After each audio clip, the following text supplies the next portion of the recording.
It was a full house at the Golden Age Club for Candidates Night, and as we count down the days to the big event, Electoral Officer Timmy Norton joins us for a quick update. Good morning, Tim. Hi, Gene. First, let's talk about Candidates Night. Was it a big crowd? It was. There was about 150 people there.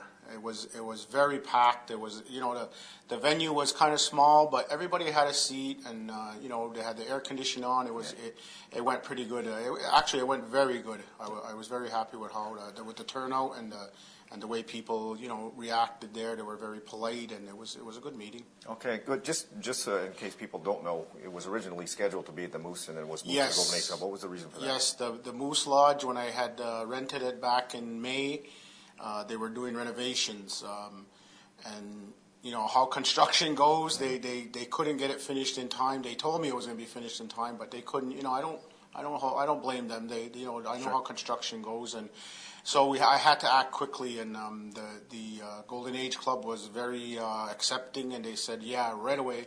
So I had it there, and it was quite comfortable. I got a couple of complaints about how small it was, but. Okay.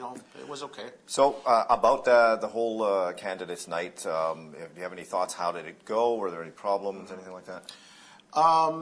There wasn't any real problems except for some really, really tough questions that were asked to one particular candidate. You could see it on KTV and on Mohawk TV as well, what it is. I'm not going to go into it here, but, it was kind of maybe a little disrespectful.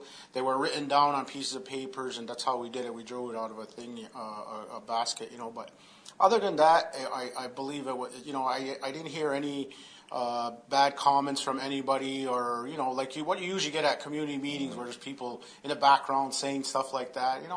People were all in all very respectful. Okay, we're just over a week away at the time that we're taping this right now. What's left for you to do?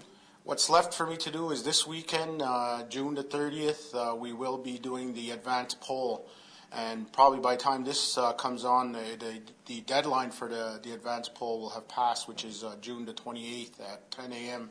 And I have about 25 people right now who will be doing the advance poll.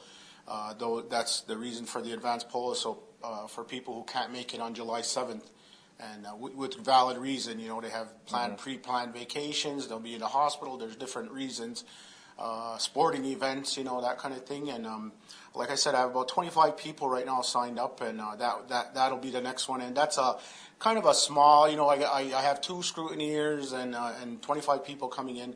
It's not anything huge. Nobody can just walk in off the street and take part in it. You have to be pre-registered. Right, so you've already done the background check. Yes, the background checks. These people have all passed. They just need to show up and make their votes. What happens with those ballots? Those 25 people vote. What happens with those ballots from that point till Election Day? On that day, on advance poll day, we have peacekeepers that will be there to ensure security, and after the voting is done, and we've got all our people that are registered to come in, then the peacekeepers will escort me and will take that box to the peacekeeper station, and they will keep it locked up there until July 7th, and I will go there on July 7th, and they'll escort me back to the thing, like so the that Stanley nothing Cup. happens. Yeah, it is. It becomes a very important. Right now, I have the boxes.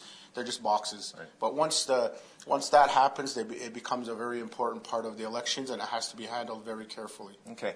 Let's wrap up with Election Day. Where is it? Yeah. What time? What can people expect? Yeah, it's at Gatineau School. It starts, the polls open at 9 a.m. and go till 6 p.m. in the evening.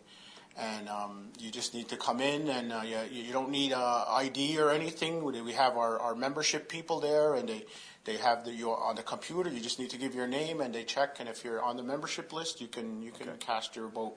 Okay. I forget the exact numbers. 19 running for chief, and I think 2 running for grand chief. 19. How many people do people have to choose all 12 seats, or can they just vote for 1 or 2 people? You can vote for 1 person, or you can vote for all 11 council chiefs that are running for council, and 1 grand chief. Or you can vote for 1. You can vote for 6. You can vote for 3, 2. It's up to you. You just can't vote for more, or anything like that,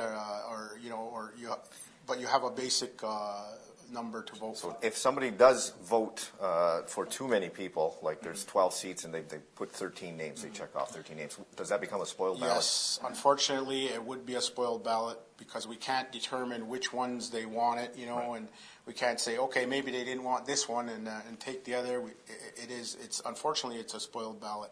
And I really don't want to see any spoiled ballots. It's not what electoral officer wants to see. Right. You know, that we have to throw some of the ballots out because people didn't mark them correctly or whatever, for whatever reason. If you write your name on there, if you do something like that, you know, it's a spoiled ballot. You have to just do what it says. Make your checks, make your X, whatever. Okay. And there'll be pictures of everybody Yes. on the ballot. Yes. So they'll know who exactly that Yeah. they're voting for. All right. Well, I guess that's about it. Timmy, thanks for coming in. And best of luck with the rest of the proceedings. No problem. Thank you.